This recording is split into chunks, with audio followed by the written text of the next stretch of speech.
When that image first appeared, no one believed it could be real. Eleanor Watkins, a silent archivist who worked in the archives department of the Cambridge Public Library, had been sitting at the same desk for 38 years. Behind her glasses, there was a tired concentration, an unwavering meticulousness as she stared at her computer screen. That day was a typical Wednesday morning in the fall of 2023. The archive's analog security tapes were being scanned one by one for digitization. That morning, Eleanor was working on a routine recording when the date stamp in the lower left corner of the screen caught her eye. November 4th, 1960. Her hands were resting on the keyboard. 1960? That was impossible. Could the cameras have been recording at that time? The image quality was terrible, black and white, grainy. But there it was. On the second floor of the library, in the history section, a lone man was walking silently. He was wearing a long coat. His hands were clasped behind his back. He was just walking. But Eleanor's heart began to race, because she knew the man. For someone who has spent years poring over archived documents, faces are hard to forget after just one look. She zoomed in. She adjusted her glasses. She froze the screen to make sure. That man was John F. Kennedy. He had not yet been elected president, but now almost everyone was certain that he would win. His face had the usual determined expression. His eyes were fixed, but there was only one problem. JFK could not be there that day. Eleanor played the tape over and over again. The man entered the library, disappeared down the hallway, and emerged 26 minutes later. He did not pick up a book, did not speak to anyone.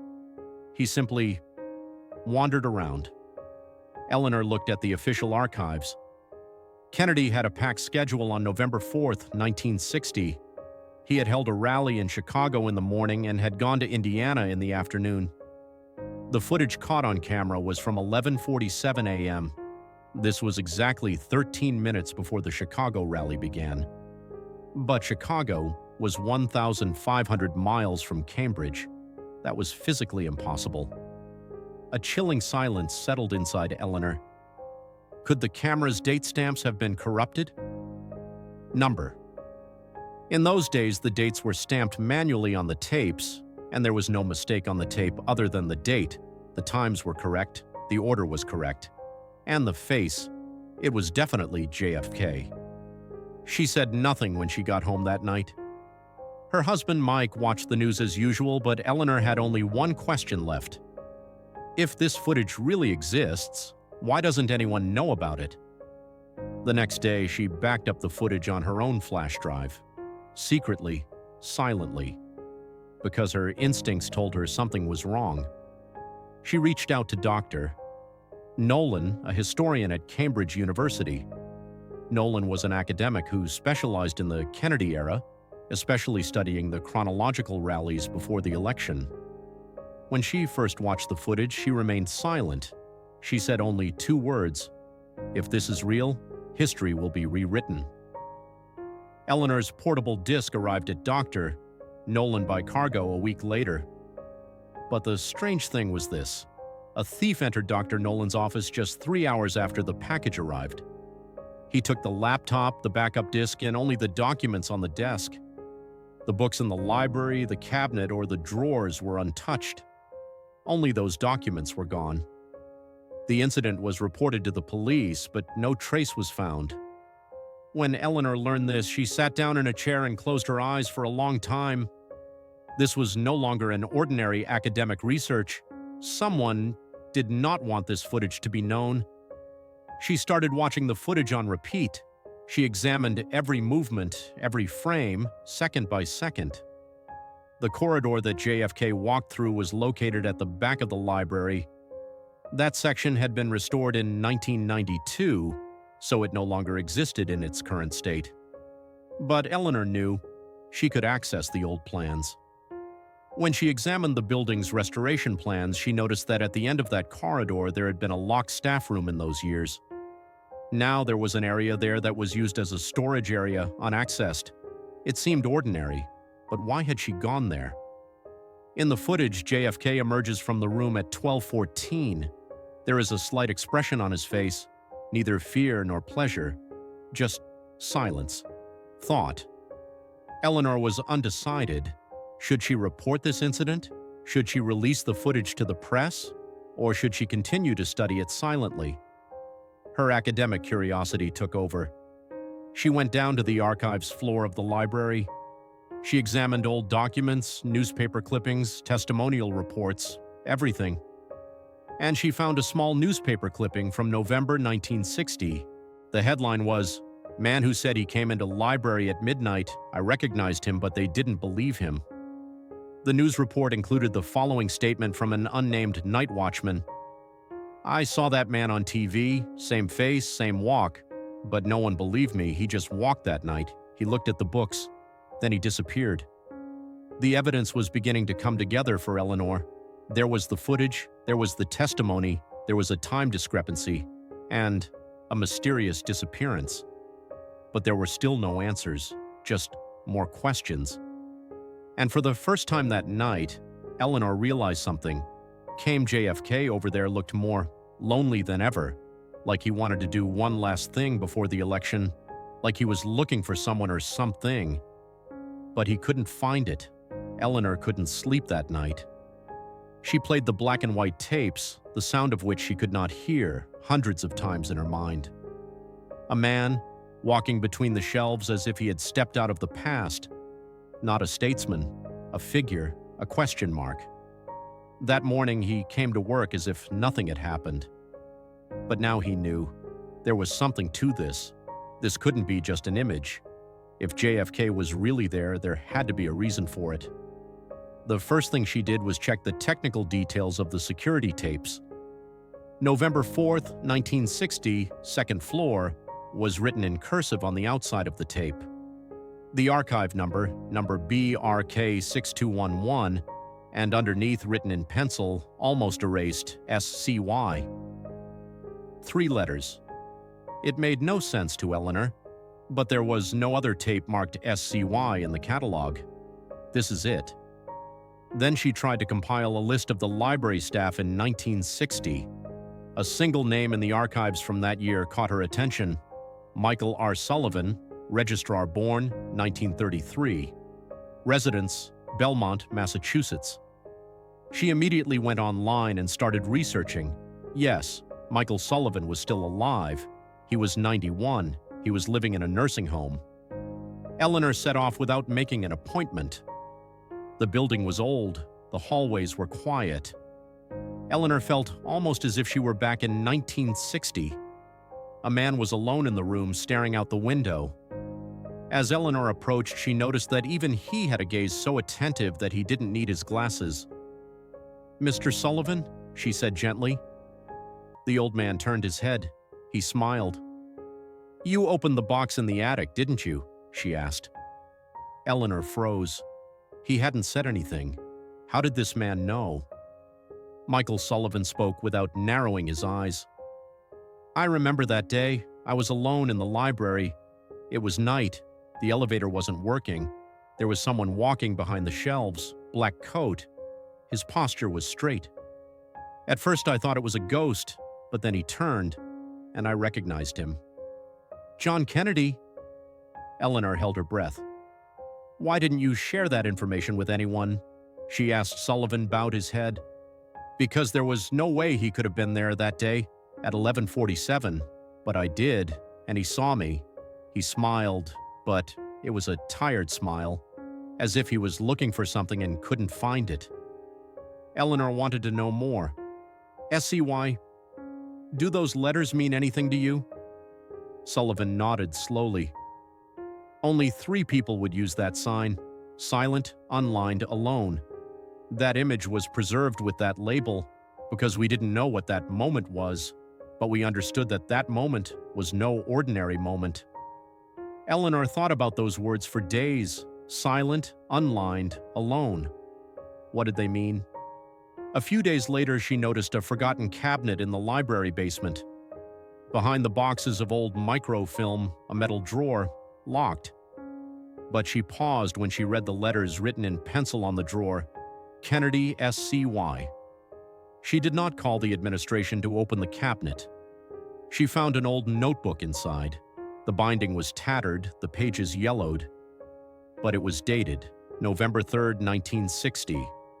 Mechanical, neat handwriting, and on the first page there was only this sentence: "I will return tomorrow, but no one will know, only me, and only time will tell what I will leave there." There was no more than one date in the diary, only November 3rd, only that sentence. But there was reason to assume that the note belonged to JFK. She enlisted the help of historian Dr. Paula Rice to compare the handwriting samples. Dr. Rice had studied Kennedy's private notes and letters over the years. The result, 88% similarity. The paper was of the type used by the American government from 1958 to 1962, and the ink, it was also written with a military-issue pen. The result, this notebook did indeed date from that period, and probably Kennedy's. Eleanor was beginning to be certain JFK had come to the library, unannounced, just before the election. He had done something there, he had left something, but what? Because the walk in the image was not just a walk. The man was delivering a place, an object, a message. But what? Dr. Rice. She asked Eleanor a question. Were there any other records from that period? For example, a book, another document, or a physical trace? Eleanor began to think. That corridor was still closed. No one had set foot there for almost 30 years, because it had been locked up as a storage area after restoration. Late that evening, she opened the door alone. The smell of dust hit her like a sharp past. The shelves were cluttered. But in one corner, wedged between the wall and the shelf, was an old book. The book was an old constitutional book printed at Harvard University, and there was a page wedged between it. There was nothing written on it, but under the UV light, a sentence appeared, reserved only for those who dare to see. Eleanor fought back tears that night. A few days later, a visitor to the library asked for the name of a man who said he had worked there for years, Michael R. Sullivan. Eleanor was surprised. "Bay Sullivan? I talked to him a few days ago." The man shook his head. "Impossible," he said. "Michael Sullivan died last year." Michael Sullivan was dead. It was a hard blow to Eleanor's system. She had spoken to him only days before. His speech was clear, his mind clear, his expressions clear. But the obituary was clear. Even the year of his death was clear, 2022. Eleanor had been sitting motionless for minutes, her eyes staring out the office window. So, who was the old man she had spoken to? Or more accurately, had that conversation really happened? Or were all those images, the notebook, the UV writing she had found in the book, all of it, an illusion? But it was all very real. She still had the notebook in her hand, the image was still there. The man on the camera was definitely John F. Kennedy, and the page hidden in that book, the writing visible in the UV light, it was real. That night, as Eleanor walked home, she felt something different in the shadows of the streets of Cambridge. It was as if someone was watching her, or maybe something. He checked the windows as soon as he entered the house. He closed the curtains. He didn't turn on the lamp. He sat down on the edge of his chair and began to watch the image once more. He counted every step JFK took with his eyes. He recorded every expression on his face. He counted the number of corridors he had entered. And he noticed, at the very end of the image, as he exited, he was slightly lifting his head. Not to the camera, to the attic. There was a small service hatch above that partition in the library. It had been closed up for insulation in the 90s, but it had been open in 1960. He was there at 6 a.m. the next morning. He took the ladder. He tore down the boards of the partition. And there, amidst the layers of insulation, he found a small metal box, damp but still protected. The top of the box was unmarked. It was rusted. But inside, Eleanor's heart skipped a beat as she opened the box. There was only one page inside, a thick piece of paper carefully folded. There was no seal or date on it, but when it was opened, there was only this sentence: Only those who deny the future forget the past, but I remain here to remember. JFK. The sentence echoed in Eleanor's mind. I remain here. What did it mean? Was it a symbol? Was it a metaphor? Or had someone actually left something behind? That day, Eleanor watched the image one last time, this time with a different purpose, with the sentence. And she realized, as JFK walked through the image, his right hand was slowly brushing against one of the bookshelves, a thin line, as if he were leaving a mark there, or perhaps an introduction. Oh my God. She looked at the restoration plans again. The walls of that hallway had been covered in steel in 1961. But there was a tiny gap along that line in the original construction, and at the end of that gap, a small red dot on the archive map. MKRM. The acronym had never been defined in any of the files, but Eleanor was sure of one thing: there was something in that gap. The following week, with special permission from the city, she had a small team of explorers open up that section of wall. The steel plate was cut away. What was inside was a small stone-built cell. It was dark inside, but there were quotes from JFK on the walls, written in pencil, in cursive, a table in the middle of the wall, a notebook on the table, and a note: to leave something no one will ever know, for someone who will seek the truth in the future. The truth is never lost. It only fades away with time. The notebook was in JFK's own handwriting. This time it was unquestionable. The notebook was 14 pages long. The first line, November 4th, 1960, my plan is not clear. But I must be here. According to the notes, JFK had quietly disappeared for a few days before the election. It was a diary written by himself, written in his own voice. One passage read, I feel the people watching me, but not the gossip, not the victory speech. Nothing weighs that much. I came to Cambridge because here, in the dust of the past, I remember most of who I am. The last line of the notebook shook Eleanor deeply. The system that filmed me today should not have been set up yet, but it was, which means the future has come, and I am no longer just a man, I am an echo. Eleanor did not release the notebook to the press, nor did she upload the footage.